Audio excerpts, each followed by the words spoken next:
What is up, everyone? Thanks for joining us for this special segment of the Game Cast. Um, as always, I'm your host, Kenny. Well, one of your hosts, and with me is Tess. Hello, everyone. And today we have a special guest to talk about something that's been rather controversial in the gaming sphere, if you will. If you've been living under a rock, you might not know what's going on, but all of us in the gaming, whether you're a journalism, on the journalism side, content creator, or if you're on, game development, you've heard of the game 6 Days in Fallujah. I believe I said that right. I think so. I'm sorry if I didn't. Um, I'm not trying to offend anyone, but it's. I've only been reading the name. I haven't been actually saying it out loud for however long because COVID. I haven't been seeing people, so I've been just reading it.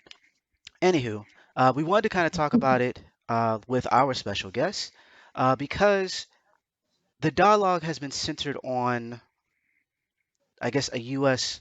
or American perspective, Mhm. especially when it comes to the, I guess, the higher, uh, thrones of journalism. It's been, you know, uh, usually white males, or in Right. IGN's case, you know, basically a lot of white people kind of writing about what's been going on, right? And they've been interviewing the developers of the game and not really speaking to, people of, uh,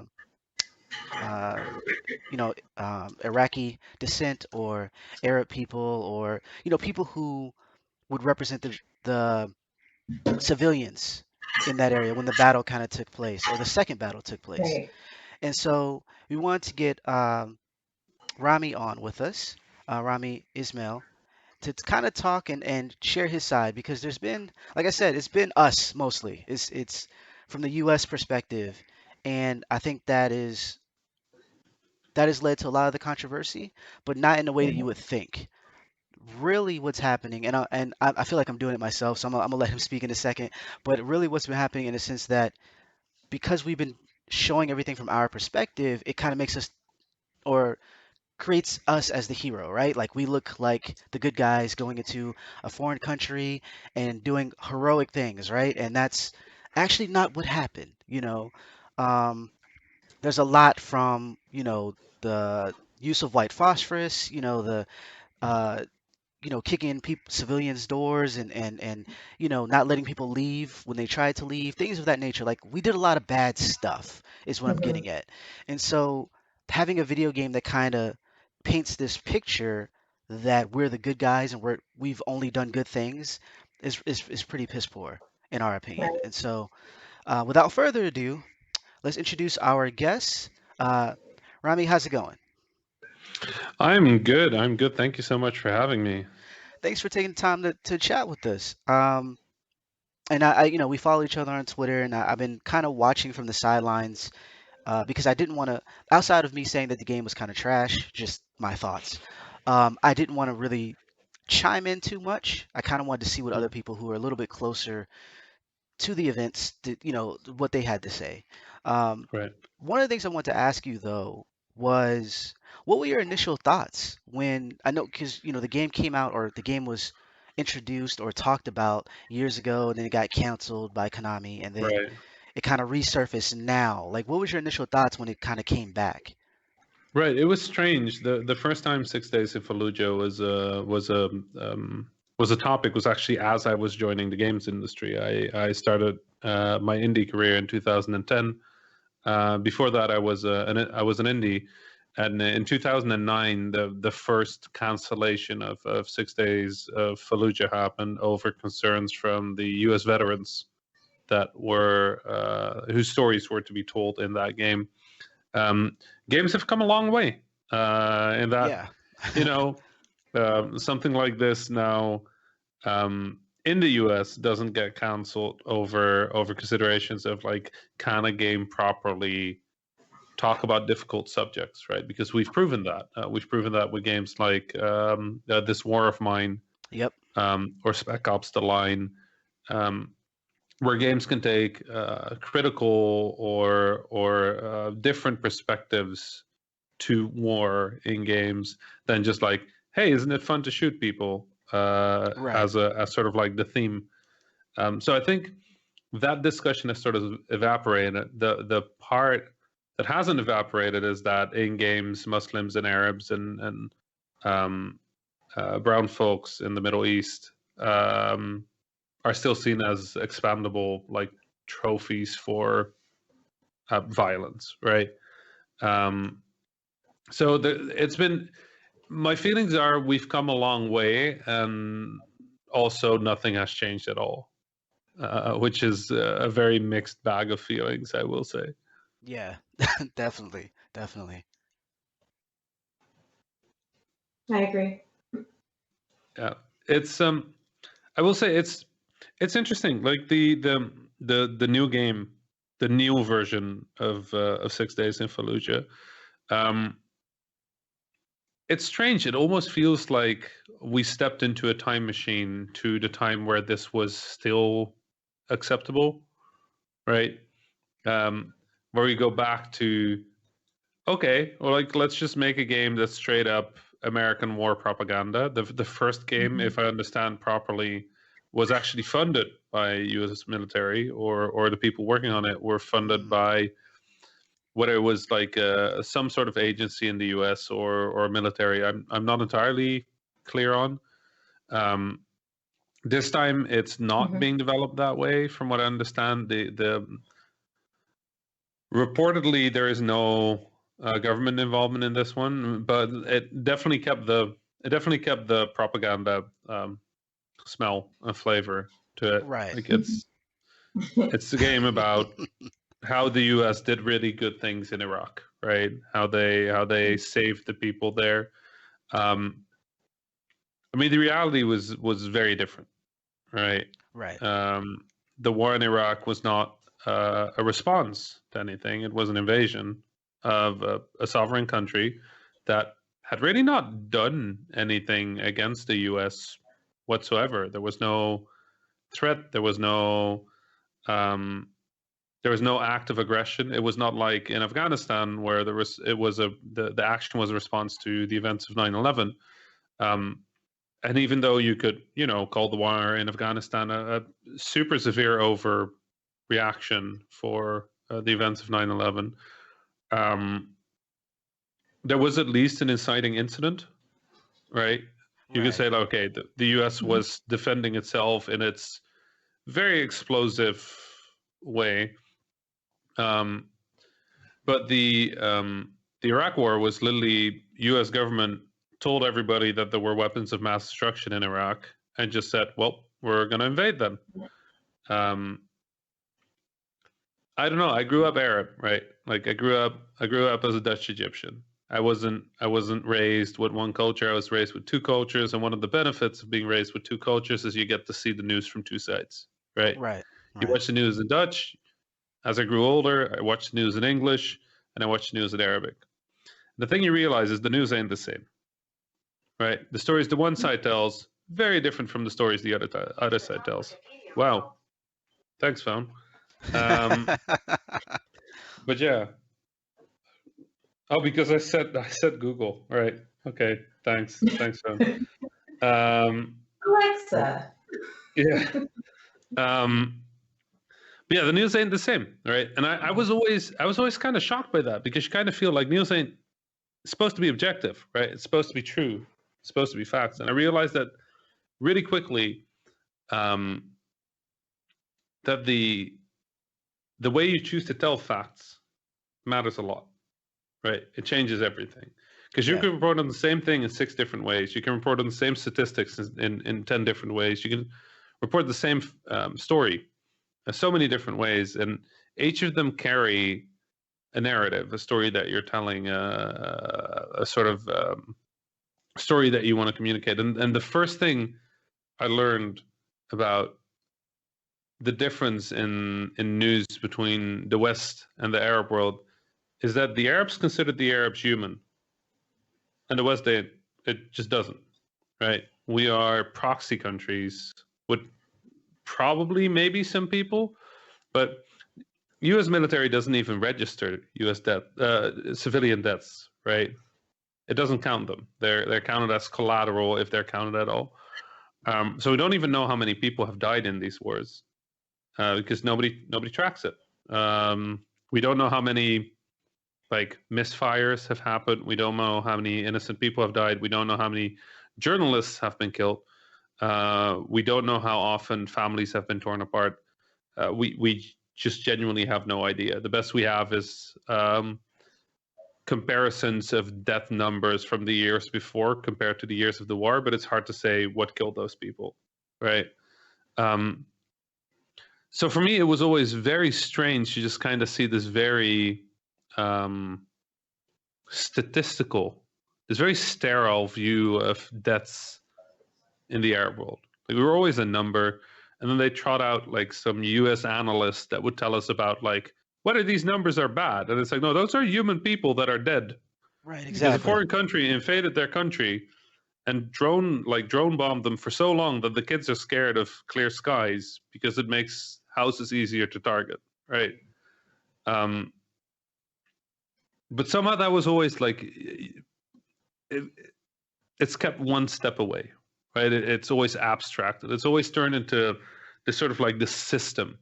It just, these people go through the machine and they come out dead, but freedom, right? Right, right, right. Um, so for me, seeing 6 Days in Fallujah again, the first time I saw it, I was so hopeful. I was hopeful because you telling me that some people are going to make a game that covers the second siege of Fallujah, right? And they say they're going to do it like a documentary. And they say they're going to tell the real story. And they say that you're going to feel like you were there. And part of me is just like, great, let's show it. Let's show the truth of Fallujah. Because the truth of Fallujah, especially the second siege of Fallujah, but both sieges, honestly, were awful events. They're not good events. They're not heroic events. They're not things to celebrate. Even the veterans that fought that war say that everything was wrong about what happened there. That it was in many ways, it was a manhunt for one person, right? That was the goal. They were trying to find. They were trying to find this one guy that was um, sort of like a leading figure in this growing group of extremists in the region that had gained power after the U.S. destabilized the nation a few years in the years preceding that. Abu Musab al-Zarqawi, and they besieged the city for that, right? And Fallujah has the incredible context, right? It's this. If you would think of it, if you think of like the big cities, the historical cities that would repel every siege, right? Fallujah is one of those. To the Iraqis, it has a meaning. It has the elder people do not give up the city of Fallujah because that was its history. It withstood the sieges. So thinking of a game that would show all that, right? The meaning of the city, the fear the people must have had, the the the growth of extremism in the region and the reasons for it, and the perspective of the soldiers that were sent into this war as they were lied to by their own government that they were fighting to stop a dangerous government or a hostile government from using weapons of mass destruction. If you put all that together, God, that sounds like a worthwhile game. Right. Right. I want to play that. I want to see that. I want to believe in that. I want to believe that games can do something like that. I became a game developer because I believe that games will put you in somebody else's shoes and allow you to feel what they feel, right? And it's not perfect. Of course, it's not perfect. But you play Papers, Please. You go in as a non-corrupt person and you come out corrupt, no matter what you do, right? Right. Because Right.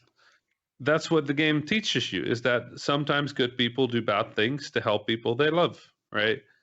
And that, yeah, you can refuse that, but is that right? Is that wrong? Or is the system just messed up, right? So with 6 Days in Fallujah, I was so hopeful. was so hopeful. And then I started reading the first interview, right, with Peter Tamte, who is the CEO of the company, I think. Um, and every hope I had fell apart so fast. Yeah, that was rough. That was rough. It was so rough because Yeah. you think of all this, you think of like the groups that were there. It's not just the civilians, right? It's not just the army. It's also the insurgents, but it's also a resistance, right? A real resistance that is just there protecting their city. You know how often I've played a U.S. soldier protecting a U.S. city or a suburb from foreign invaders? I've defended it from the Russians. I've defended it from the Koreans. I've defended it from South Americans. I've defended it from all sorts of people Right. in video games. Um, so why don't I get to play the people that were fighting for Fallujah just because they thought Americans shouldn't be in that city, right? Right. And then the interview started, and it's like, no, we want people to empathize with the soldiers, with the U.S. soldiers. We want people to feel the fear that those people felt, going house to house, innocent people's houses, kicking in the door, and terrifying people for life, shooting people if they were scared or shocked or deemed a threat, or sending them out into the street in a war zone, right? Um, but they wanted to talk to us not about the people behind the door. They wanted to talk to us about the people who opened the door, right? That's the only story they wanted to tell. They only wanted to Right. tell the story of the soldiers. And then even those stories were selective because they only want to talk about soldiers that did good, Well, right? before we go there, because I had some questions with that too, and I know what you're Sure. getting at because that's the most recent game trailer had that. I believe it was featured on IGN where it had the gameplay.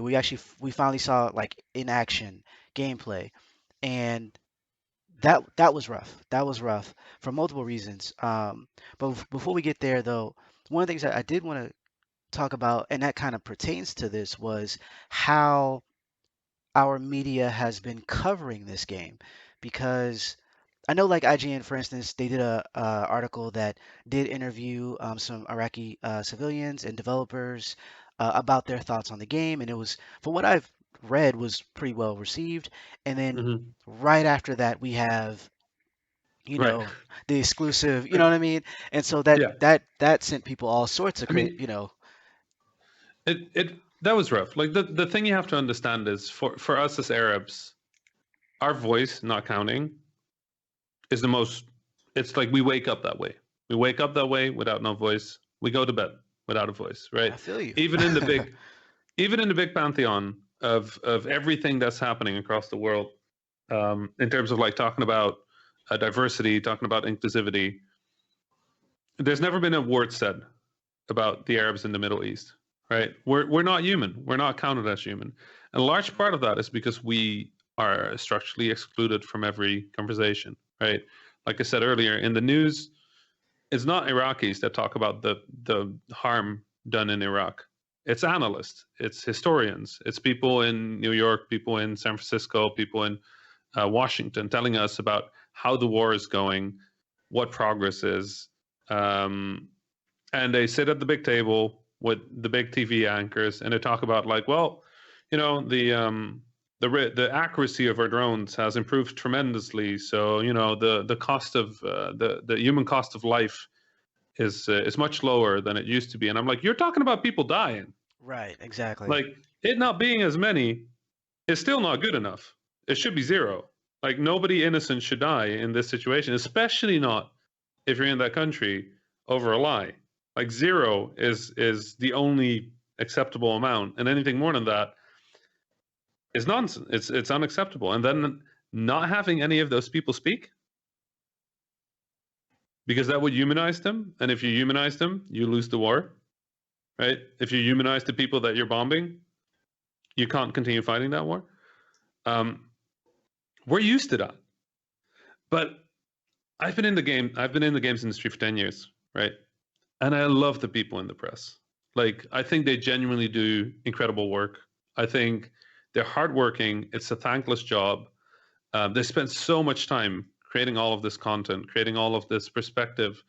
Um, and I find that the games press in general has a very strong ethical system of trying to keep keep game coverage fair, right? And I know there's discussions about this. I know there's arguments about this, but I think that when it comes to dealing with a lot of the weirdness of the games industry, this big money business, that the games press is genuinely, I do not know of any story of like bribery or any story of like, like it's just not how the industry works. If it worked that way, I would hear of it, right? I would know of it because Right. it will be a scandal It would be all a big over, story. Yeah. right? But what the games press doesn't know is how to deal with real life issues. And the reason they don't know that is because they normally don't get asked to deal with that stuff, right? And so over the years, they've messed up on every single one, right? They've messed up first when it was about women. They've messed up when it was about racial issues. They've messed up when it was um, about sexuality. They've messed up when it was about um, um, gender, and they've messed up now when it is about Arabs, because the thing they do is they have the people that aren't those people write about how bad things are. And Yeah. the honest truth is, most US people are not equipped to talk about the reality of being Arab, right? They Yeah. don't, there's no frame of reference. Um, there's not even a frame of reference of how to talk about speaking primarily a language that, when seen on TV, is mostly um, related to terrorism. That's the only time I see my language on TV. It's not to talk about the good stuff that happens in the Middle East. The only time I see my language on TV is when about some guys to yell Allahu Akbar in some sort of Homeland series and then get shot in the face. Like that's the only time I see my people on TV. I Um, I agree. I will interject a little bit. And this is just sure, coming from the journalistic side of there's a problem with getting the right voices out. A lot of it has to do with not hiring or not even freelancing, allowing the people who could have a voice actually speak in these areas. And even when they do come up, in my case, I'll speak for me, talking about anything that has to do with Black Lives Matter, there's extreme pushback. A lot of what we get is that, it's not the right audience or it's not, right, you know what I mean? And so sometimes we'll have the right mindset or the right, we want to do the right thing. And the people who are in the controlling, whether it's the editor in chief or whether it's the people above them, even, is like, you know what, let's pump the brakes on this particular article. I even had some of my colleagues have their articles altered to say right, something else. right, So I do want to give them, some of them, us a little bit of credit in that sense, but right, we do get a ton of, a ton of pushback when we for try to sure, have those conversations. for sure. And I respect that. But on the other side, people are dying, right? Of course, So for of course. me, that can't be a reason to do that. Like, here's the thing. One of the things I heard after that happened. So first, when this story broke, the way the story broke was trailers. The way Right. the story broke was the trailer of 6 Days in Fallujah and interviews with Peter Tamt. And the people that interviewed Peter Tamt, they did good work, right? Within those constraints that you mentioned, Charlie Hall at Polygon, most of the people that interviewed him, they all fell in the same trap, which is U.S. people talking to U.S. people about Iraqi deaths, right? About Arab deaths, which is not acceptable. Within that constraint, they did well, right?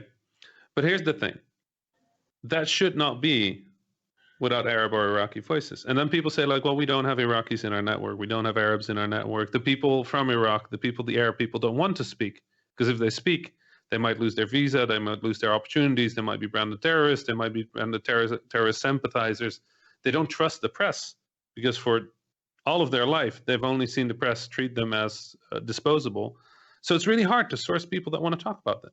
And I Right. respect that. Right.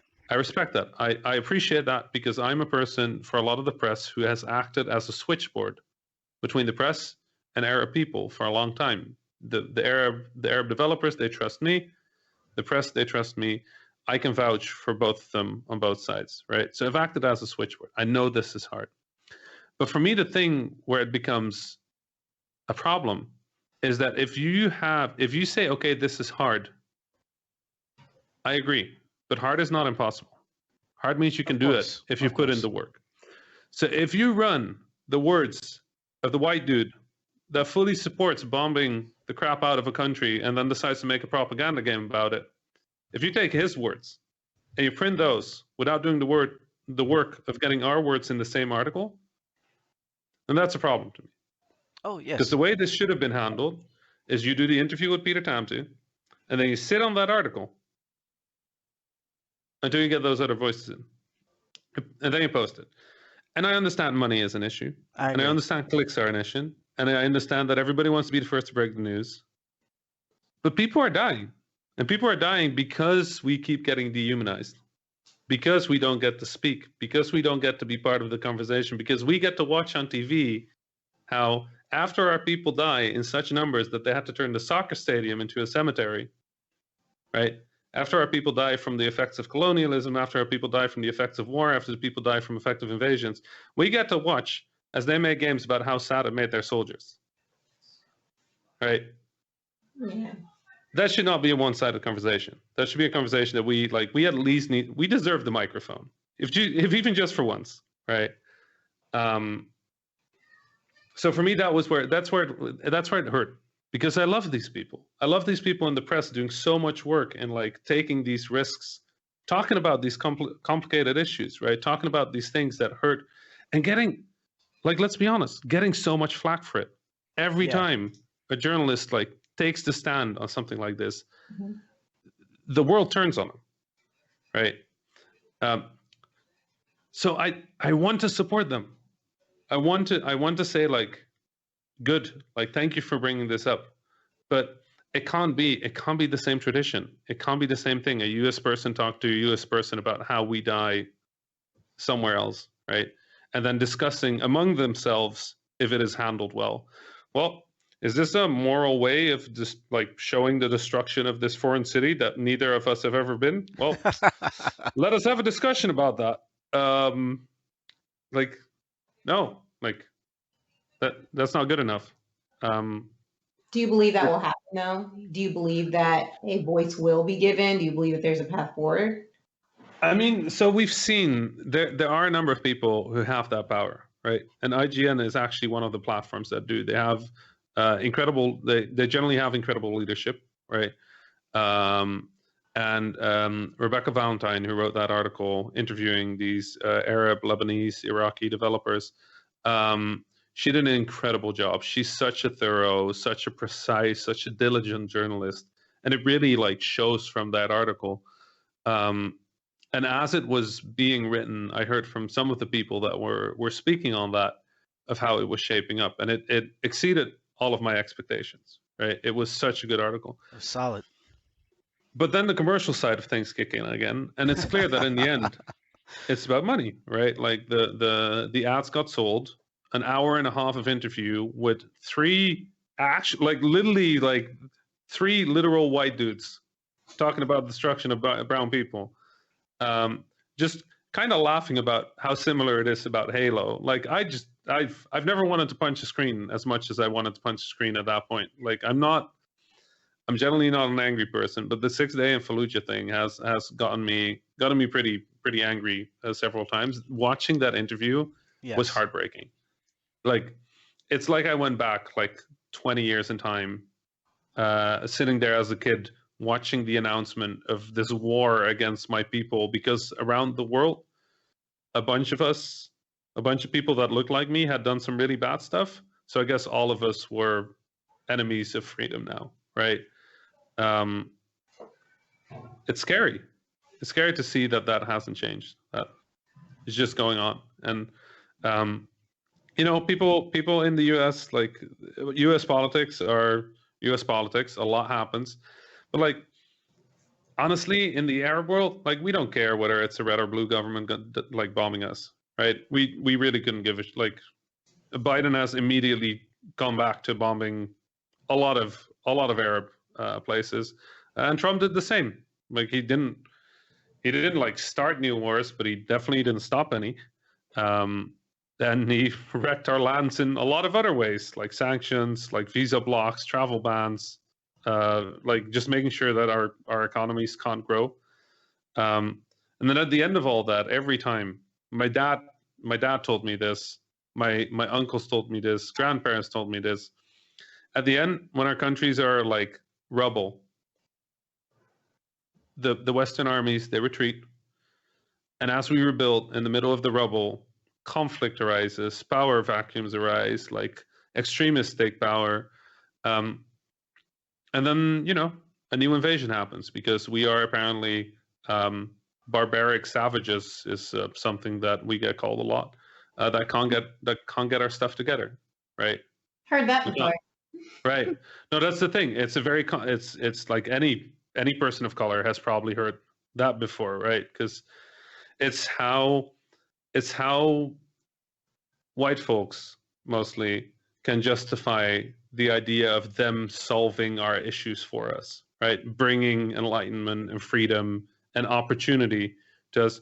All they're really doing is killing, right? They're killing, they're Facts. taking the resources, they're taking the freedom, and then they leave again and they pat themselves on the back and they talk about how humane they were and how they brought opportunity and how the lives of those people are better now, for they have liberated them and they have enlightened them and they have brought a better life. And in the meanwhile, our countries are on fire, and for I guess all of us, in our heritage, in our history, there is a country that is still on fire to this day from the results of those actions. Um, and bombs are still falling on Iraq. Still are. Guns are still being fired in Iraq. Uh, Nothing changed. Like, same thing, same story, different bombs, different hurt, different harm, still hurt, still evil. Right. Um, I'm with you on that. and now we get to watch a game about how they were heroes and how things are better now. We get to watch how soldiers kick in a door and only shoot terrorists, right? Because no other thing has happened. We don't get to see how many people died from shelling random buildings because they couldn't tell who was in there. We don't get to see the destruction of a hotel full of journalists.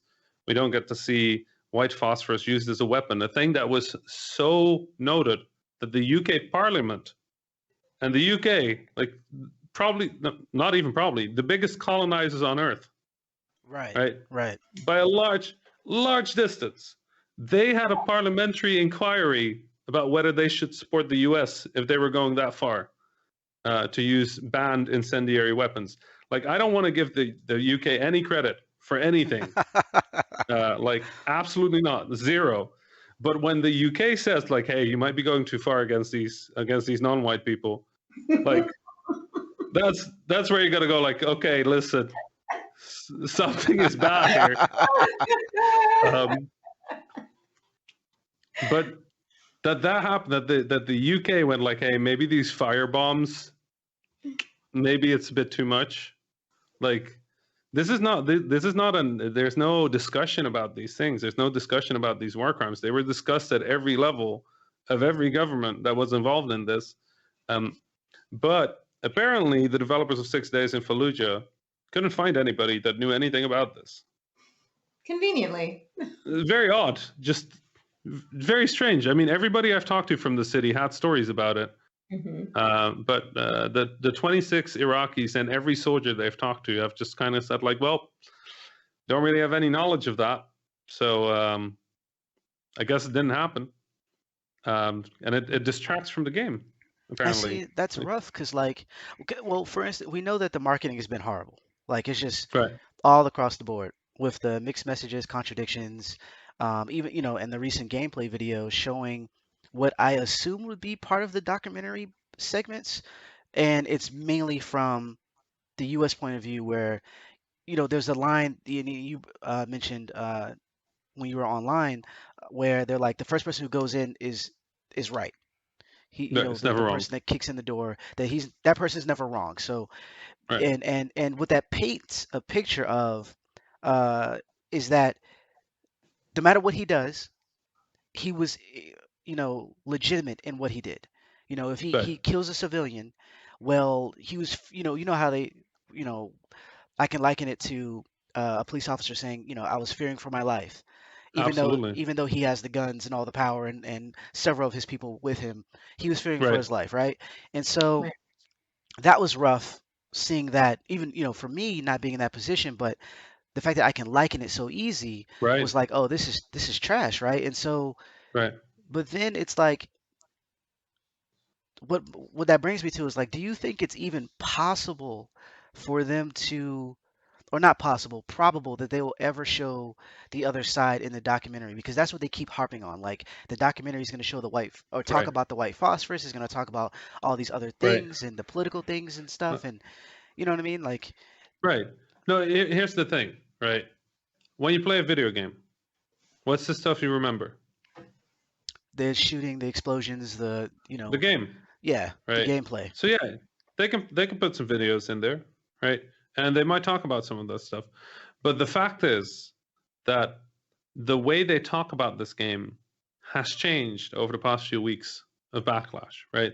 And in the actual interview with IGN, which I watched for the full hour and 12 minutes that it went, because the Ryan who did the interview said that if you want to critique it, you should watch the whole thing.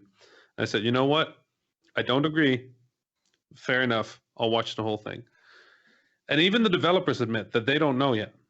They don't know what's in there yet. They don't know what they're doing yet. They don't know what balance they have when it comes to telling US stories and telling Iraqi stories. The one thing they've said is that they want to tell the story in gameplay, which to me is the part of a game that matters, right? In gameplay, they want to tell the story of an Iraqi father escaping the city with a child. And that would be about 10% of the game, is what I understood, right? Which means that 90% of it is US soldiers like shooting terrorists, and 10% is this one magical civilian that came out of nowhere, and who is going to escape from the terrorists to the freedom and safety of the US soldiers. The reality of that situation is that any military man over the age of 12, I think it was 12, was actually turned back upon trying to flee the city. Right, Any right. person that was of military age, whether you were a civilian, whether you were an extremist, whether you were resistance, no matter who you were, you got turned back because they couldn't tell who was a terrorist or not. So as the US Army approached to once again fight in Fallujah, right? A fight that they had really wrecked the city before and caused this growth of these extremist factions within the city. If you tried to flee, you were told to turn back and stay away from the windows because you would be safe. And then they shelled random buildings, and then they went door to door, and then they kicked in doors.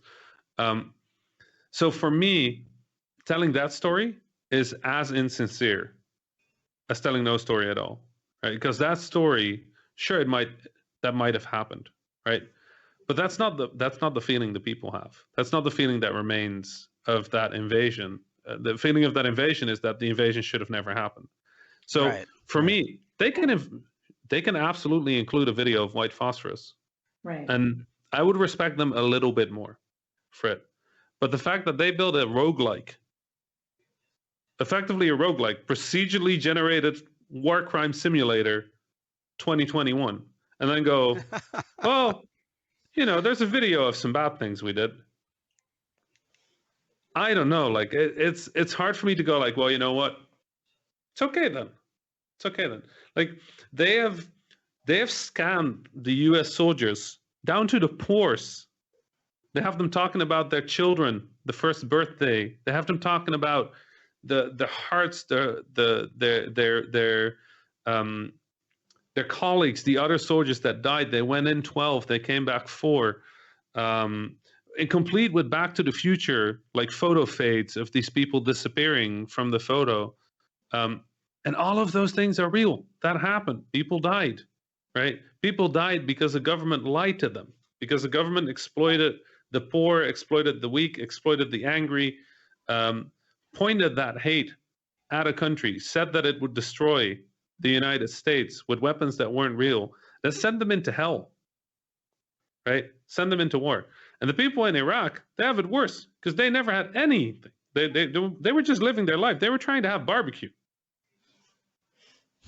And then this happened, right? Right. Just army came in, no weapons of mass destruction throughout the government. Like you look at photos of Fallujah before the war, it was a beautiful city. Much of Iraq was, absolutely issues. It was a dictatorship. There were awful things going on in that country. But for the US to lie and invade, that shouldn't happen. But here's the thing. So they have that level of detail on those soldiers. Yeah. Scan down to the ports. They look identical. They sound identical. True stories, verified. Made sure that it all checks out. You know what the Iraqis get? Their houses get randomly generated.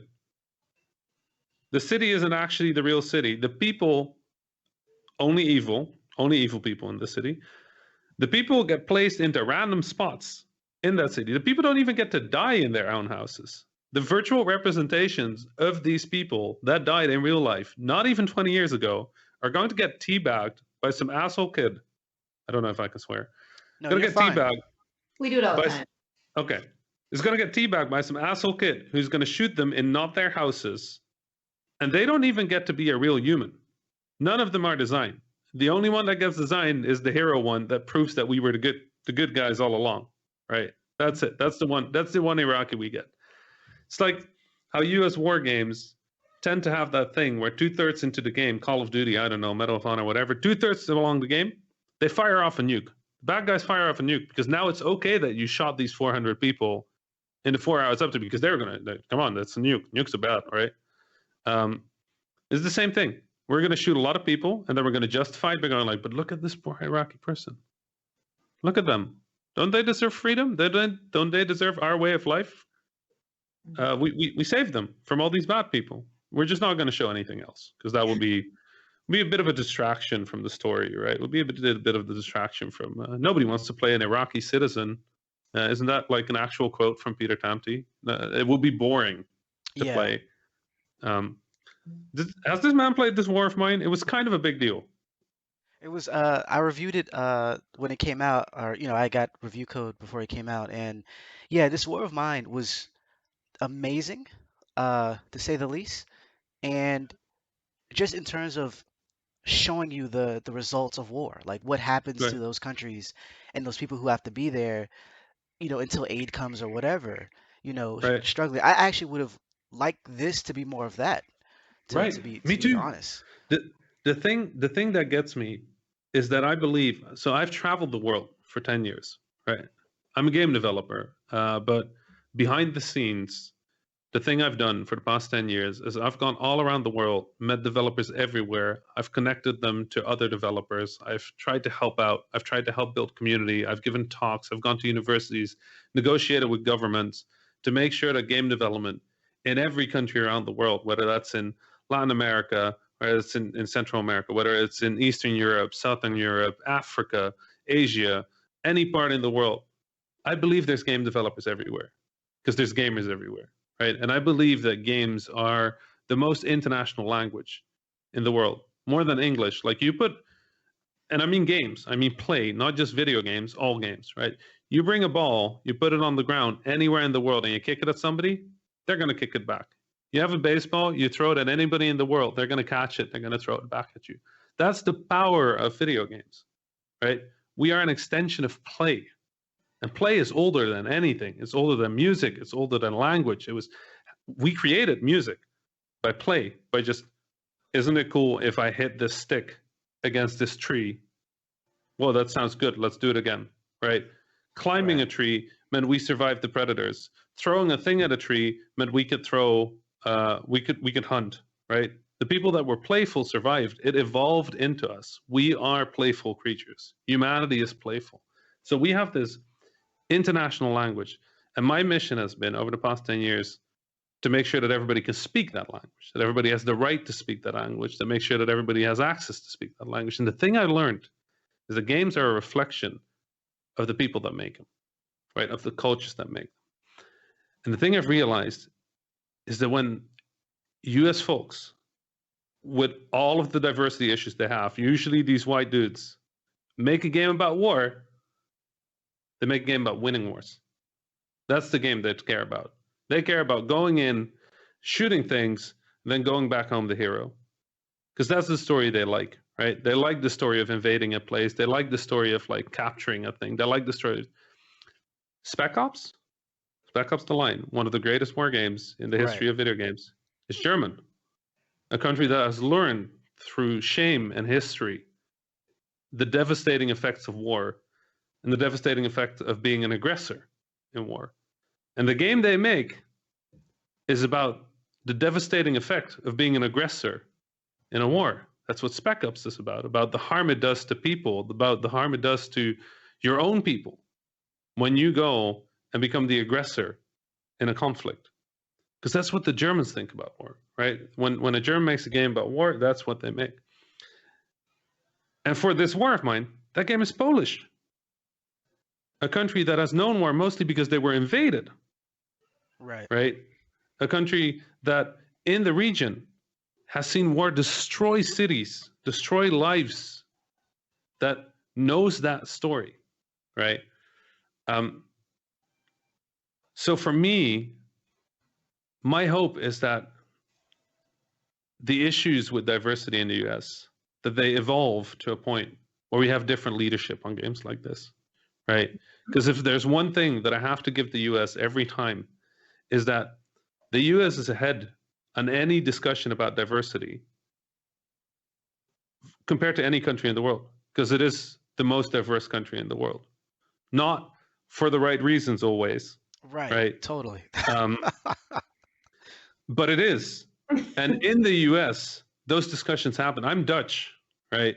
In the Netherlands, if you would see the state of racial equality, you would like, it is heartbreaking. And we don't have the issues, we don't have as much of the issues with policing or cops. Things here are different, and in some ways they are better, but we are completely incapable of talking about this stuff. Because we can look at things and then point at the US and be like, well, it's not as bad as over there, right? We're doing quite well. Like, that's literally our white people. That's literally the thing. They just point at the US and they go like, well, but nobody's getting shot here, right? So aren't we good then? And it's like, no, you're like, if you would look up the issues related to race in the Netherlands, you probably look at it and you go like, oh my God, like, what are you, like the 1940s? Like, are you in the 1940s? Is this genuinely like, are we really doing this? Like, the United Nations had to call us out and be like, you're a bit racist. Like, this is a real issue. But the fact that those discussions are happening, the fact that those discussions are globalized through English, through sort of like the media of the US, that makes me hopeful. Mm-hmm. The flip side is that as long as those things aren't resolved, as long as the same people hold the power, the same people make the games, that actually affects everybody globally, right? Because if something goes wrong in the US, it fucks everybody everywhere. Yeah. Right? Yeah. Because English will export it. The whole situation with this conspiracy theories, the anti-vaxxing stuff, like all of that that's happening in the US right now, that exported here, straight up. Like the same thing. Same, like, we have Pizzagate believers. Like, how did that happen? That's across the ocean from us. We don't even have, like, I don't even know what pizzeria it was. We don't have the, how did that happen? But it's English, right? English exported it over the ocean. Facebook exported it over the ocean. Twitter exported it. Facebook. Right. Oh no, yeah, all of this is real problems. But that's the thing, right? Like, if this gets fixed in the US, it gets fixed on a global scale, right? Because in the end, as it is now, media is still the US export, right? Mm-hmm. Popular media still is. I would much prefer for an Iraqi to tell their game. But I also know from having worked with Iraqi developers that the chances they have at releasing a game are incredibly minor, right? Between just getting a dev kit, right, from a Sony or a Microsoft or a Nintendo, most of those companies don't even have an office in the region, right? If they want to get the gear to make those video games, they're going to have to find some way to convince somebody in Europe or the US or whoever to get that device and then ship it over, which is illegal, by the way. That's against the rules. You can't just ship dev kits. Like, that's not how that works. If they want to release a game on Steam, If you're in Iran, one of the countries with some of the most talented developers I've seen in my life, you don't get to earn money. You're not allowed to. Like, you're literally not allowed to earn money, because if Steam did business with an Iranian developer, they would get sanctions, right? They would stop being allowed to do business in the United States. If I want to do business with an Iranian developer, I stop being allowed to do business in the United States, because I would be breaking the sanctions, right? So I don't believe that anytime soon these conditions that have been created around the world, this dehumanization of the Iraqi people, of the Arab people, of the Muslim people, that's going anywhere, right? Because those are these big cultural changes that only happen when the culture shifts, right? The culture needs to shift from the creators. It needs to shift in the voices that are heard. It needs to shift in the people that get to speak. It has to shift in the Americans that get to speak, the Iraqi Americans that get to speak, right? The Arab Americans that get to speak, the Muslim Americans that get to speak. Because all the other ones of us are speaking in different languages and nobody cares. Nobody cares about us arguing in Arabic about whether we're getting bombed or not, because nobody can read it. We're the only ones that can read it. In the Netherlands, we can argue about this stuff all day long, but it's in Dutch. There's 15 million people on the planet that understand this. And if we want to do it in another language, we better make sure we get that language right, right? Imagine having to argue about diversity in Arabic. Imagine having to argue about representation in Arabic. Imagine having to talk about getting your voices heard in Arabic, and you don't know Arabic. That's the reality for the majority of the world right now. They stare at these things and they want to speak, but they can't speak because they don't understand the language, they don't understand the discussion, they don't understand the culture of the United States. They don't understand the situation in the United States. All they know is they're getting bombed. And please, please, please stop bombing us, right? But how do you say that to the people bombing you? You just go like, hey, folks, can you just please, like, you know, I know we don't understand. We speak different languages, but can you just, khalas, like, basmah, khalas. Hey, that I understood. Right. So 90-Day Fiance. Okay, I can learn some words. Nice. Khalas is one of the best Arabic words, to be honest. Like, it's so good. It's so good. So good. But when leadership doesn't, beautiful word. Speaker, by the way. Sorry? Yeah. But yeah, as long as leadership doesn't change, as long as the people in power don't change, there's no hope for us. There's no hope for us in getting this right. There's no hope for us in our country getting, you know, the bomb stopping, because right now the same bombs, different color, they're now blue instead of red. They're still falling. People are still dying. The game is still coming out. Still going to be propaganda. Still going to be discussion about bombing the next place. We're going to be bombing Syria. We're going to be bombing Yemen. We're going to be bombing Iraq. We're still going to be rough on Iran, even though, you know, we broke our own treaty with them. Like, we're still going to be rough on all of these places because they are not human. There are these proxy locations for wars from the past. There's this proxy location for the war in against the Soviets. It's a proxy location for the war against China. It's the proxy location for the war against Russia. We are the board, right? Yeah. We're the board. And when a piece gets, you know, when a piece gets taken from the board, there's explosions. And that's what's happening. That's what's happening in Yemen, right? Like, the US is trying to protect some of its alliances, and the Russians are trying to protect some of its interests. This is what's happening in Syria. It's what's happening in all these places. We're just kind of dying, you know. We're there, and now we get to play it in a video game. Like, it's gonna be great. We're gonna just, like, straight up first person, gonna shoot into some windows, kill some of those good Arabs, because they're very bad. They didn't even have a word of Arabic in that entire. Can you believe it? Not a single word of our language. Zero. Offended. I'm actually offended by that. Kenny knows me. I'm the type of person. I'm like, wait. Why is Mulan in English? Like, right. I'm that person. Right. What is happening? Like, you're gonna make a game in Fallujah, and somehow just, like, nobody speaks. There's no words, no stores, no signs, no anything. No, it's just like it's kind of. I mean, it's randomly generated. What do you, like? Of course, you're not going to get a good city out of that. But, like, no Arabic? I keep a website, and a friend keeps it. Two people keep a website, separate websites about bad Arabic in media, right? My friend runs notarabic.com, which is all examples of things that are supposed to be Arabic but are not Arabic. And I run isthatarabic.com, where I explain in 3 simple steps how you cannot be a total like asshole trying to render Arabic in your media, which everybody, Coca-Cola gets it wrong, Pepsi, like these are not small companies. Marvel gets it wrong. Like, I'm just like, y'all couldn't hire a single Arab, just go like, that's not Arabic. Like a 3-year-old could look at some of these and be like, nah. And somehow they don't. But like, to avoid the issue of doing bad Arabic by just having no Arabic, that's somehow worse. I don't know how they did it worse. Like that is so much more offensive. These people are dying in like the most sterile version of their city in these video games, and then being told that their murderers are the heroes. So some US dude with a like just no respect for our lives can make some money. Yeah. He's going to make some money off of this game.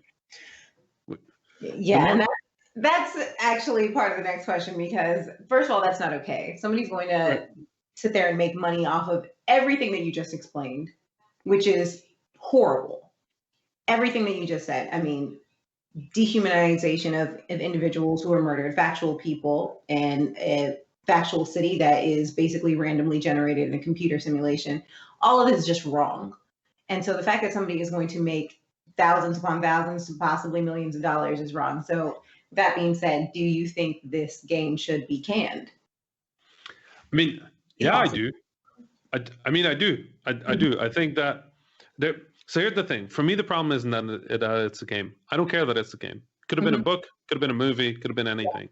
I think historical revisionism of war crimes should be illegal. That's it. That's my entire opinion on this. If you are going to take historical events that have murdered innocent people and you're going to present those as anything else than what they were, intentionally, with full knowledge of what you're doing and for profit, that should be illegal. I think that should not be allowed. So what would you say then? I mean, because there's a lot of pushback I know online, and in in certain articles I'm not going to mention because but in the idea that in terms of censoring art, for instance, in certain aspects I share your opinion, because a lot of harm has come from films depicting slavery, depicting they romanticize it and make it seem like we were Neanderthals or we were whatever to kind of make people feel okay about what went down. I think it's Dances with Wolves or whatever, and a bunch of other films that does this, right? And so, or The Birth of Our Nation, to where the point where I'm like, this has done so much harm years later that it shouldn't have come out.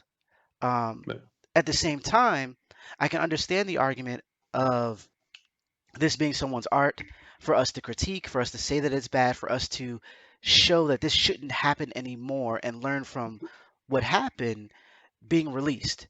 And so I know a lot of people kind of stand on that side, and I'm not talking about the trolls. I know there's a lot of people who are like, that sort of thing. But in terms of, because in their argument would be it's a slippery slope to who's allowed to make whatever. You know what I mean? Right. What are your thoughts on that? Well, I mean, I think it's a proven slippery slope that if people glorify war crimes, that war crimes happen. Right. That's a proven. That's not even a slippery slope. We're at the bottom of that slope. That has happened for the past decades. It has happened to all sorts of minorities. Right.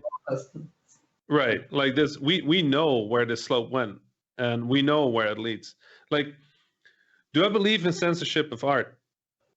Not necessarily. I don't think we should censor art. But I also think that we have to understand that games are not just art. One of the most complicated things about being a game developer isn't the art part of it. It's a part where you have to marry that art with business, right? This game is not art. I can tell you this game is not art because I've played this exact game 60, 70 times in my life. I play a US soldier going into a foreign country and shoot a shit ton of people to bring liberty and freedom. Right. I have played this game. I've played this game with the strategic command. I've played Binary Domain in like 2003 that had that exact same like go here, do things system. Like nothing here is new. The thing they've done is that they've added some video to it to justify the way they tell that story. Here's the thing. If that was art and it was presented as such, it was presented as art. Okay. I still think it's awful. I still think it's shit. Okay, sure. Like, go for it. But it's not. This is a commercial product that's being intentionally marketed as the true representation of what happened there. It's being marketed as a historical product with interviews, with conversations. But they don't say that those interviews are filtered. They don't say that those interviews are picked. They don't say that those interviews are picked in such a way that the UK Parliament knows more about this situation than the people that they interviewed. That is not sincere. That's not genuine. Here's the thing about slippery slope, the slippery slope argument that always gets me is that a slippery slope doesn't mean we end up at the bottom. That's not what that means. Right. It means that it can escalate. It can escalate, right? So if you start censoring art, it can escalate. And when things like that escalate, they always end up hurting us as minorities, right? Because our speech will be the first that gets taken. Our right to, if we even have that right at this point, right? Because a lot of Arabs ain't speaking about this because they will never get a visa. If you're in the games industry and you get asked about your opinion on 6 Days in Fallujah, you better not give your opinion on 6 Days in Fallujah because you will never go to GDC, you will never go to E3, you'll never go to PAX because they will check your phone when you enter the country and they will find that stuff on your Twitter. They will find that stuff. They will find your name on IGN. And they'll go like, oh, yeah, a bit of a risk, huh? And that's it. You're done. Most of the Arabs don't even get to go to the US if they don't do stuff like that.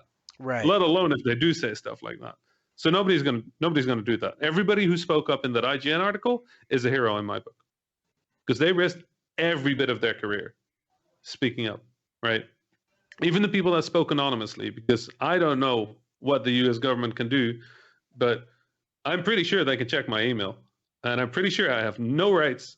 I have zero constitutional rights because I'm not a US citizen. And even the people that should have US constitutional rights get those rights violated all the time, as long as they're a minority. So right, yep. They've definitely read my email. Like let's be honest, but like they're probably listening to this conversation right now. Like well, it's Alexa than they are. Right. So for me, the slippery slope argument becomes a little complicated because if the slippery slope is should we censor art, then no. But if the slippery slope is war crime revisionism for money is wrong, then I am A-okay with that slippery slope going all the way down, right? Like war crimes are bad. I think we can all agree on that. Right. Revising those and telling a different story than what actually happened is bad. And making money off of that because it leads to the actual death of people is bad. I'm okay with that. I'm very okay with that. And here's the thing. Yeah, there will be this discussion. Of course, we'll talk about it. We'll talk about how it's bad.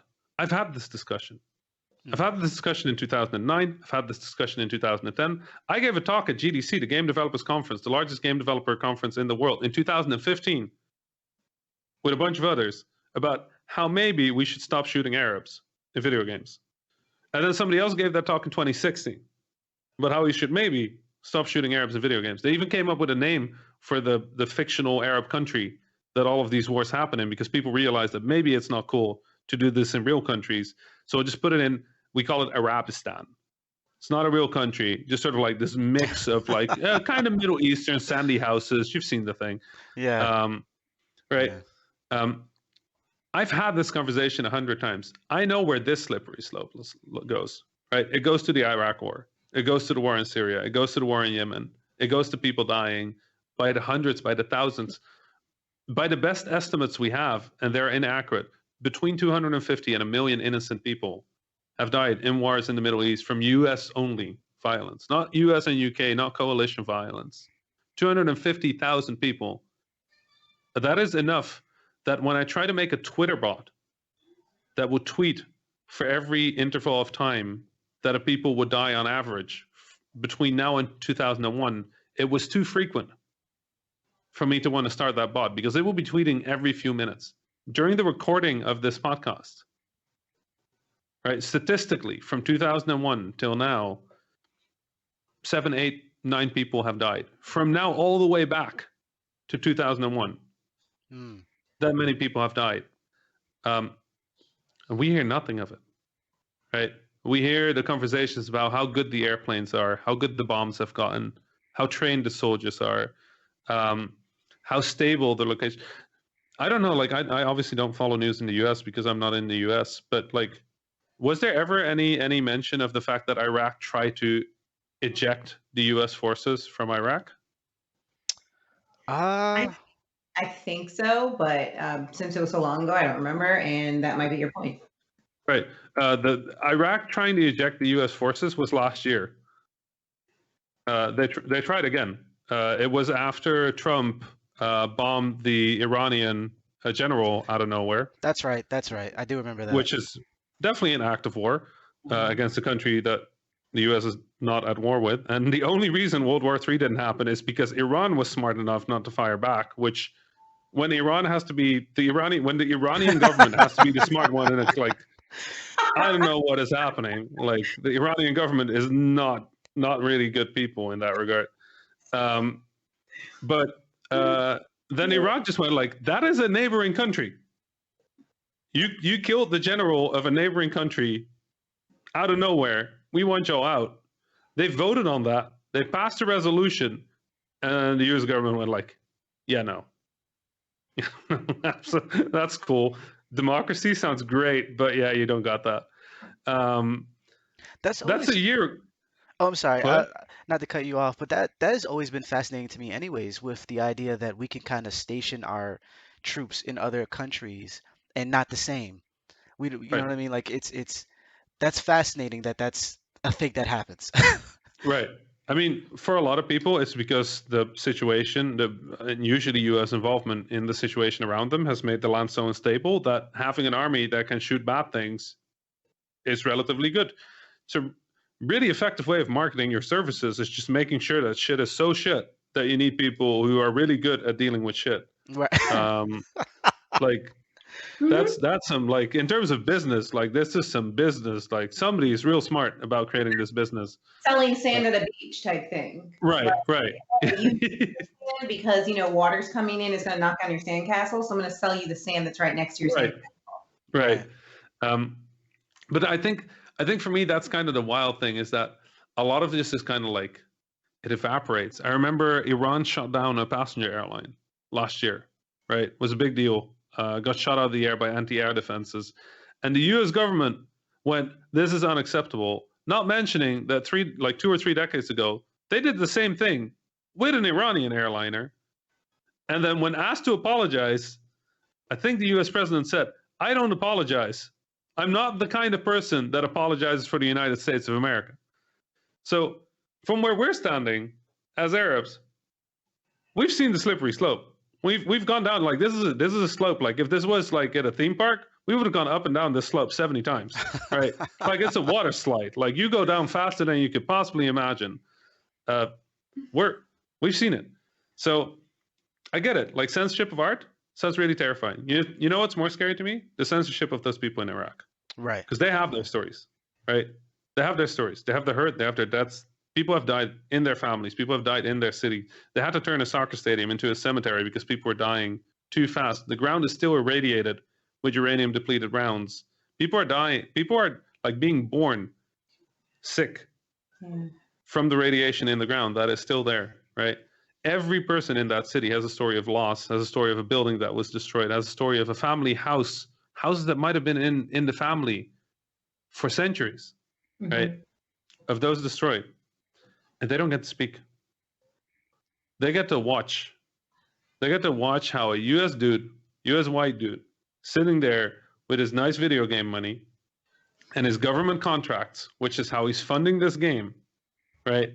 How he gets to make a game telling these people sitting in the rubble of their own lives that really they got saved. That really it is better now, right? That's censorship to me. People saying like, yo, this thing is shit, That's not censorship to me. That's people telling those creators that this is not wanted. Right. That Right. this is revisionism. That this should be by all means illegal to take people's deaths and rewrite it into a hero story. So for me, that comparison, it doesn't fly. The comparison of like censorship, yeah, okay, let's look at censorship. Who's getting censored? Well, let's see. Is it the poor civilians in a city that's still irradiated, trying to object to the way they're being represented by a game made halfway across the country, halfway across the globe, in the country that brought that invasion to them? Are they getting censored? Or is the dude who made a ton of money doing government contracts with the military, right, who gets to speak no matter what he wants? If this game gets canceled, he will be on talk shows. He will be in the news. He will be talked about for years as a martyr to free speech, right? As the guy that risked it all to bring out his art, right? He will be a hero. The people in Iraq, they got to shut the fuck up. That's it. That's the full extent of their part of this. And if they want to speak, they get to speak some nice things about the U.S. military. So we can put those videos in this video game, right? That's censorship to me. That's the censorship part of this whole situation. Like the art part, I'm an artist. I believe in people saying what they want. I also believe that if you say stupid shit, that you should shut the fuck up. Isn't that one of the taglines of our show? Don't we end our show like that a lot? Yes, like, yes. Yeah, well, you fit right in. Yes. That was perfect. That was God. I 100% agree. Yes, showing people the door isn't censorship. And I've been, you know, just seeing the dialogue online with different, media outlets about censorship and how I just feel like people don't know what that word means. Because they liken it to people just saying, we don't like this game, we don't want to buy this game, we don't want to have any part of it, we don't even want to cover it because of how inflammatory it can be without having the right voices, and that automatically equals censorship. And I'm like, you don't know what censorship means. You really don't. Right. And I even with the slippery slope idea, um, the idea of like certain things can be censored or not, and people can say we don't want this game to come about because of this reason or that reason. We have to look at the power structure of what that means and what Right. that is. Do we have the power to stop this game from coming out? And ideally, no, we really don't. Right. A lot of minorities don't have the power that you think we do. Outside of, it took the entire world marching for one person, or for police brutality, for people to start being like, you know what, Right. this Maybe kinda, this is bad. this is kind of bad. It took Right. all of that, and even still, people are like, Black Lives Matters is crap and all. You know what I mean? So like, what we're saying, or what we're and not to kind of jump on your point and make it our point, but the idea is that in any of these situations where we have critique or we have a desire to express our pain about the subject matter, we aren't actually censoring. And even when we want to censor, we can't. We don't have that power. None of us Right. can go and say, I mean, to even be more realistic, Konami didn't have the power because the person Right. who, the original developer, that guy made his new publishing company, Victoria, who's now producing and publishing the game. So Yeah. even Konami couldn't stop the game; they just delayed Right. it. You know what I mean? Right. And so, yeah, I just wanted to say that part. Right. Yeah. No, I think this is a mistake I've made because like this is obviously something that's very dear to me. Right. This is the story of my life. It's the story of Arabs being destroyed. It's the story of Arabs in the Middle East being dehumanized. The realization that as a kid, playing every game, I was only playing guys that looked like my Dutch friends, and I was only shooting guys that looked like my Arab friends. Like that's a messed up realization to have when you're like a 13-year-old, 14-year-old kid, right? Yeah. The mistake I make is like at some point I thought of these as separate issues, right? When what you said before, not to jump on my point. You're not jumping on my point. We're having the same point, right? We're in agreement. I made that mistake. I made that mistake of thinking that when people talk about Black Lives Matter, that part of me was upset that it's not about Arab Lives Matter, right? Part of me was angry about that because I feel like in the conversation, in the English conversation, the story of Black Lives Matters comes up more than the story of Arab Lives Matters. Here's the thing: it doesn't fucking matter. You're fighting the same fight, right? You're fighting the exact same thing, which is these power structures that are unfair, that are destroying our people. You, your people, my people, but together, all people that are oppressed by the same systems, right? I made this mistake. I've made this mistake in public. I've had to learn from this mistake. It's honestly, one of my biggest regrets in my life is that I even once made anybody feel like this is not a shared fight, but a fight amongst each other. Because if we let ourselves be divided against these kind of things, we lose, right? Exactly. And that's how that keeps happening. That's how those stories keep happening. Let me speak to that. And Tess, I want you to chime in because I feel like I've been talking over you a bit. I think that I'm enjoying my break. I got, good. I got you gonna be talking on the next one. No, so yeah, I saw the interchange, and there were moments where I was upset, there was moments where I was saddened, but there was something that I saw that I want to kind of speak to because what you said is 100% right, and what I saw, like the Twitter exchange, I felt was wrong, and I actually spoke on that. But when you said that there was a point in your exchange where you said it feels like, and I'm paraphrasing, but it was like it feels like the only way to get people to understand my pain is to uh, kind of compare to someone else's pain, right? And immediately when you said that, I stopped being angry because I was like, if it got to that point, because a lot of times when we talk about these things and how people kind of say things and maybe they say it the wrong way, or they kind of overstep their bounds a little bit, we kind of fixate on just that. And what I found is that there's a lot of stuff that's not being said that actually is being said. And when you made that remark, I was like, yo, it has gotten so bad that someone felt that they had to compare tragedy to tragedy just to get you to listen about this particular tragedy. And I was like, if that's the case, if that's what you're feeling, then we as U.S. citizens, regardless if we're black or not, we've kind of failed because at the same, when we talk about these things, we all want to be heard. We have the Asian Americans and what they're going through right now with the shootings and everything, the violence, they want to be heard. Black people, we've always wanted to be heard. Oh my God. And Arab people as well. And so it's the idea that you had to, like, you felt desperate enough or felt that, you know what I mean? Desperate is the right word. I was desperate because, like, again, you grow up, right? And your parents tell you, don't speak, be quiet. Because if you do speak, you will fuck up your life, right? You will stop every opportunity you have because the opportunities you have in this life, a lot of them are in the US, no matter where in the world you are, right? I want to sell a video game, I have to work with the US. I can't go to GDC, I can't go to E3, I can't go to PAX, end of career, right? For a long time in my career, that's the case. I've been fortunate.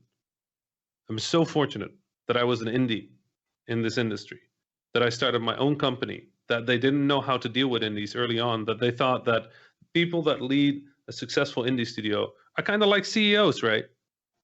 And that I skipped all of the racism, all of the bullshit in the games industry, straight to being a CEO. I'm not a CEO, I'm an indie. I had a 2-person studio. They just didn't know how to deal with it. So I got this platform in the industry. I got this reach in the industry that no people like me have ever had. No Arab has had that in the games industry, right? So I feel so much guilt and responsibility every time I shut up about something like this. Because who else gets to speak? Which Arab has the privilege of having run a successful game studio for 10 years, having been involved in how Microsoft does its indie program, Sony does its indie program, how Nintendo talks to indies, how Steam works with indies. Like, I've had all of these points, Apple, Android, all of these points of influence that I've had over the past 10 years, all of these points of connection, of community building that I've had over the 10 years. And then I'm going to be quiet? I can't be quiet. But it's also been 10 years. It's been 10 years of me fighting this fight. And I got desperate and I fucked up. Like I'm not gonna go any way around that. I fucked up. Right. No harm. No, there's no way that you can use the harm of a people as a rhetorical point. Right. Right. I was desperate, and it doesn't make it okay, right? But I'm grateful that in that moment you saw the hurt and the humanity in me, and I don't blame anybody who doesn't, because I understand that if this is a harm that you've carried with you for all of your life, that you're not going to give anybody a pass on that shit, right? Yeah. Right. But I do appreciate that, and it means a lot to me, because it is probably, of all failures I've had in my life, like the biggest failure is to take people that are my allies and that have been my allies in the games industry, right? Because the black folks in the US, around the world, they know racism. Oh God, they know racism. They live racism every day. They, you all have seen the worst of that system because you live in that system in the United States, where all of this is so extreme, where capitalism is so extreme, where policing is so extreme, and you fight. And you fight for everybody in that way, right? Because what I said before, if you all change the culture, then it changes for everybody. Right. That is not fair. That is on you. That shouldn't be on you. It should be on the fucking white people who are not changing this shit. But like we know how much we can trust that to change anything at all, right? Yeah. So sunglasses. right. Yeah. But that's the thing. Like throughout my career, whenever I ran into racism, it was always a black developer that like lifted me back up and told me like, you can't give up. Like you got to keep going because this is how they get you down. This is how they stop your people from speaking, is by exhausting the last person who can speak, right? And it is true, and it is bullshit that it has to work this way. That every Arab that enters the games industry, that every black person that enters the games industry, that every woman who enters the games industry, that they have to fight. On top of fighting for their career, they have to fight for their people, right? For people like themselves, for people that look like them, that sound like them, that speak like them, that have a culture like them, a history like them. Like that is not how it should be, but it is how it is, right? So for me to fail all of those people that have lifted me up through my career, that's the part. Like I have this Twitter account of mine where this all went down, right? I don't love Twitter. I love my Twitter though. I love my Twitter because it has given me so much perspective. It has given me so much insight. It has given me so much ability to try and do good, to make conversation happen about things that conversation wouldn't happen about. Yeah. I shut down my Twitter for a week. And that part of that was like trying to figure shit out. Part of that was trying to send apologies. I send apologies, personal apologies to the people that I lost my shit at, right? The people that I mistreated, that the people that deserve better, right? I sent personal emails to every single one of them to apologize. I did the public apology. Part of that week was just shame. Part of that week was me realizing like just how much harm I had done because they thought of me as ally, as somebody who stood next to them, and I turned it on them. That sucks to realize that in trying to speak, you harm people that shouldn't be harmed, right? That don't deserve more harm. And it's hard because, again, in speaking about these Arab issues, I don't have an example. I don't have anybody to look at what I can say, what I can't say, right? I'm not even a native English speaker. I don't know this shit. I don't know what's happening in the US in detail. I don't know what is acceptable. I don't know what is not acceptable. I don't have somebody to look up at. It's been me. It's been just me. Like there's a few other Arabs in the games industry. They don't have the platform I have. They don't have the reach I have. There's Muslims in the games industry. A lot of them keep quiet because they have visa issues. So I try to, you have high standards for yourself, and especially when you speak to diversity, especially when you speak to inclusivity, you have to. It's a responsibility to do good, to do the best you can. And nobody's perfect, and nobody will always get it right. But holy shit, was that a fuck up? Right? Like, holy shit, was that Yes. like, I look at that and I'm just like, I see the anger and I see the hurt, but like that was just, it was not okay. And I will, even when people see the humanity, like I appreciate it. Like I hope I can make up for that. I hope I can do better. And I've made changes to how I speak about things. I've made changes about how I consider things, and I hope that anybody that watched that, because I think that's one part of apologizing, is you don't just apologize for the harm, you also try to improve it Right. structurally, Right. which is why my apology was public. My apology, part of the apology was like, if any Arabs are reading this, I understand you're frustrated. I understand you're angry at the US. I understand that you don't believe that you should have to distinguish between a white American and a black American when it comes to criticizing America, right? When it comes to criticizing the government, when it comes to criticizing the bombs, because for them, there is no distinction. But for me, as a public figure with that platform, there has to be a distinction. It can't be that simple, because there are people being hurt by that sort of rhetoric every day. And that's part of having a platform, right? It's part of getting to speak. It's part of getting to speak with the loudness of that account, of that reach, of that legacy in games. Is you can't do that. You can't throw people under the bus for any point you want to make. And I wanted to make sure that the others that were watching that they understood what I did wrong, right? That they understood where I fucked up. And I believe, and I've had discussions with a lot of Arabs about it, who felt hurt, right? That somebody that speaks was silenced, and explain to them, I was not silenced, I was wrong, right? And I think those are healthy conversations to have, because for a lot of Arabs, they're coming into this, English is not their native language. They don't know the discussion of diversity. They don't know the stories of the US. They know as little about what happens in the US as y'all know about what happens in, like countries in the Middle East. Maybe a little more, because we've all seen Friends and whatever. We've all watched Home Alone, but this is one of my pet peeves. Like, everybody recognizes the fucking U.S. skylines, and nobody would recognize any other skyline. Like, what does the Cairo skyline looks like? It's like, shit, nobody knows. I don't even know. I'm Egyptian. I know one building, the Burj, and it's like this big tower. It's this metal tower, beautiful tower. But like, what buildings go where? I don't know. I could tell you. You show me a photo of New York, I'd be like, that building is on the wrong place. Yeah. I'm pretty sure that's on the other side of the Empire State Building. Yes. Right. It is wild, the amount of media that the U.S. outputs and the amount of normalcy that comes from it.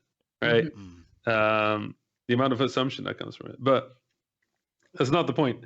The point is that I think it's important that if we are allies, and we are allies, right, against the same forces, against the same colonialism, about the same ripples from colonialism, the same exploitation, then it's important that when we speak and things go wrong, that we resolve that, right? I'm just grateful I got that chance to resolve that, and that people gave me the time of their day to listen to some asshole who told them that their harm was like really useful as a rhetorical device, and listen to me, to let me apologize. Right? It is humbling, and it is. I hope that it is a show that in my life I have done good for people, that they would give me that time, because I know that if I was just the next random asshole on Twitter saying shit like that there was no way people would give me the time of day, right? Because I wouldn't deserve it. I think in a way that was very humbling, and it was very I don't think nice is the right word, but the opportunity perspective. It was reassuring to get that opportunity. It was reassuring to like know that at heart people believe I am a good person that fucked up, right? You never know. You never know. With a platform like this, the amount of shit you get every day, like you should know, like my DMs, ever since I've been tweeting about 6 days in Fallujah, like every link I get is like, you can flip a coin whether it is a Rickroll or a decapitation video. Like, I don't know anymore. People are sending me the most awful shit. Like, I'm getting like decapitations, I'm getting slurs, I'm getting like some photos of me photoshopped onto videos of decapitation. I'm like getting some, it is God. fucked up shit. The Rick rolling part's okay. We can walk right. videos all day long. Never right. At this point, like that's fine. Yeah. No, the other shit, not that great. And having to flip a coin every time I get a link, whether this is like a developer that is sending me a video of their video game and I should check it out, or like I'm going to be watching some people die. Like, not great. Like, I'm getting like mutilated like corpses from the Iraq War. I'm like getting bombed buildings, destroyed buildings. I'm like, this could be you next. Like, it's like a wish list, like a wish card. It's they photoshopped it like diagonal and everything. Like, you know, this stuff. It's part of it. It's part of like speaking out. It's part about speaking out against a military entertainment complex that people believe so true.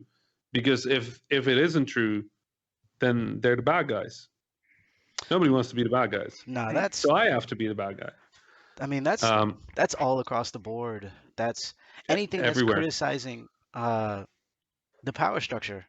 It didn't have to be a video game. The fact that when Star Wars, the new trilogy was starting, the idea that a black person could be a stormtrooper sent people like it was so bad that Disney like took his character and made it worse than what it was. Like they took out a lot of his stuff because not to address that he was getting harassed, but just to be like, let's appease these people. And it's like, wow, like this is horrible. People wait, so the thing that happens when we get racism is y'all just take it out of there. Like you just take our representation away because you get less racism. When because I thought the other thing would happen, you know, where you like tell them to fuck off and like put that guy on the main poster for the next thing 4 times as big as anybody else. That's kind of what I hoped would happen. Yes.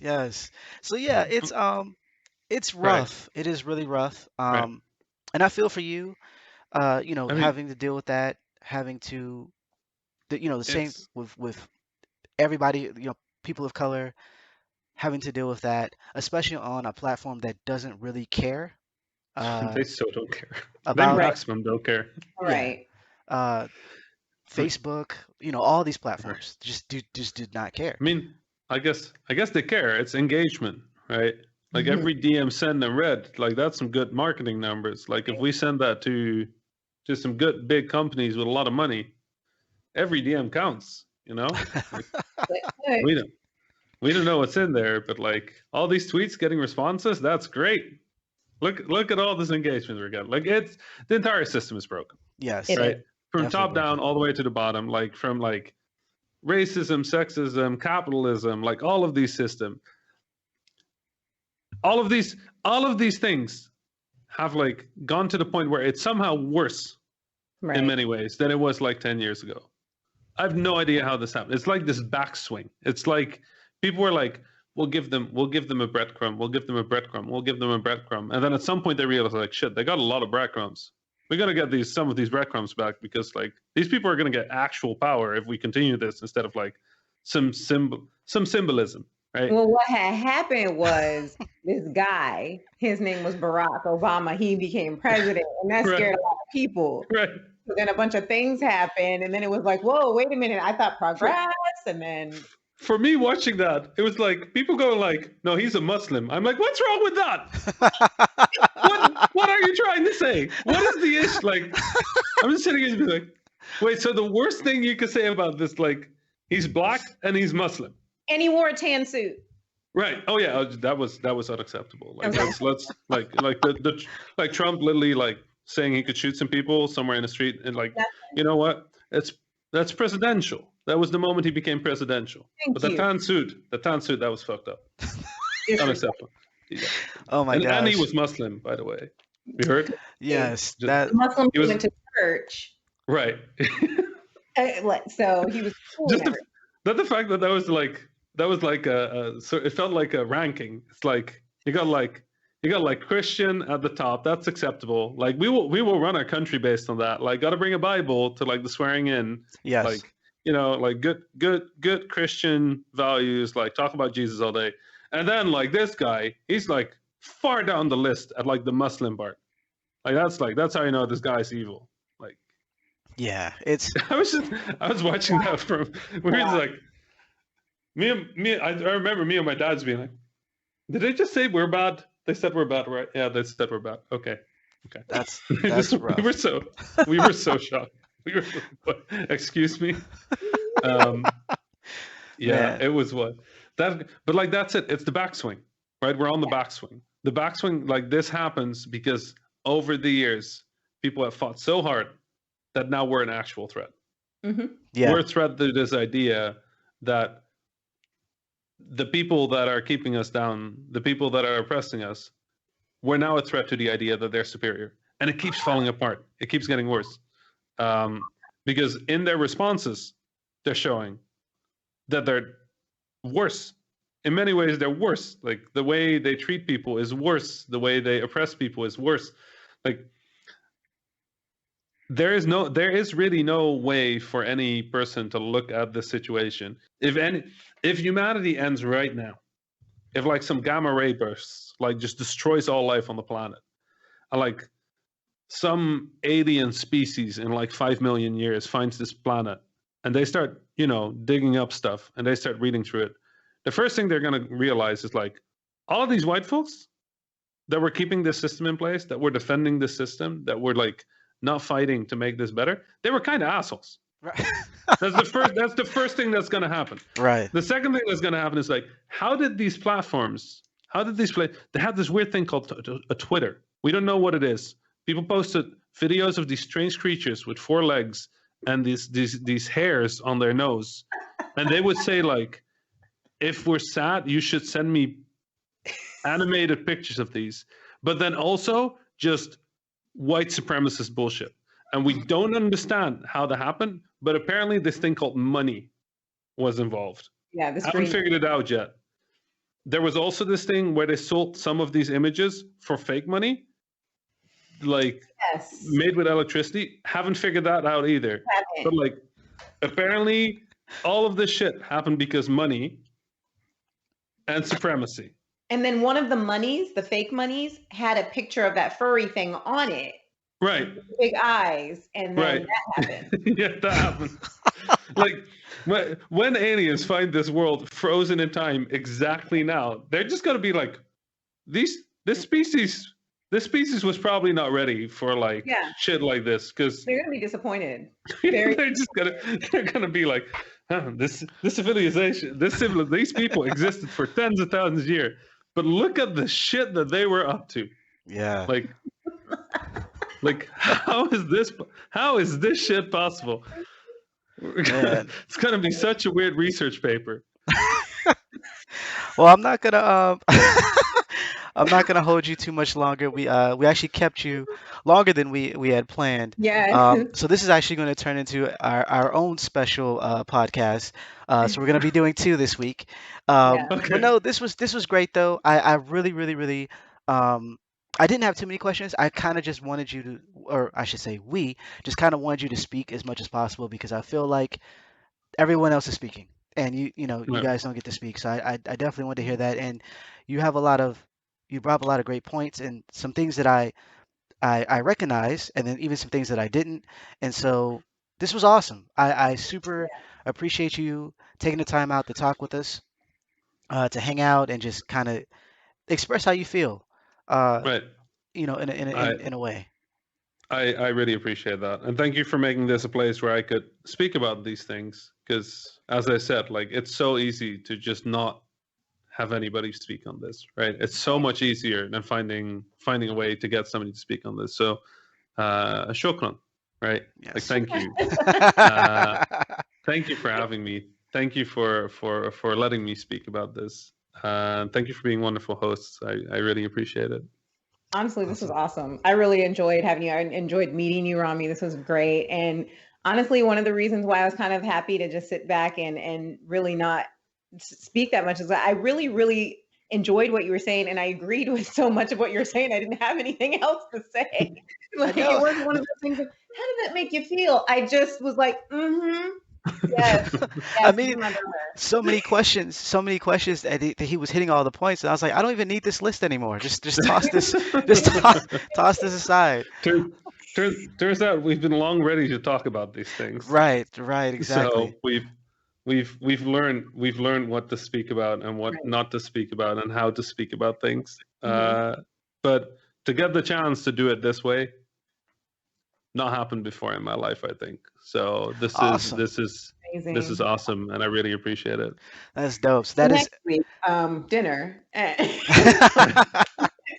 So this is yes, this is a game cast first.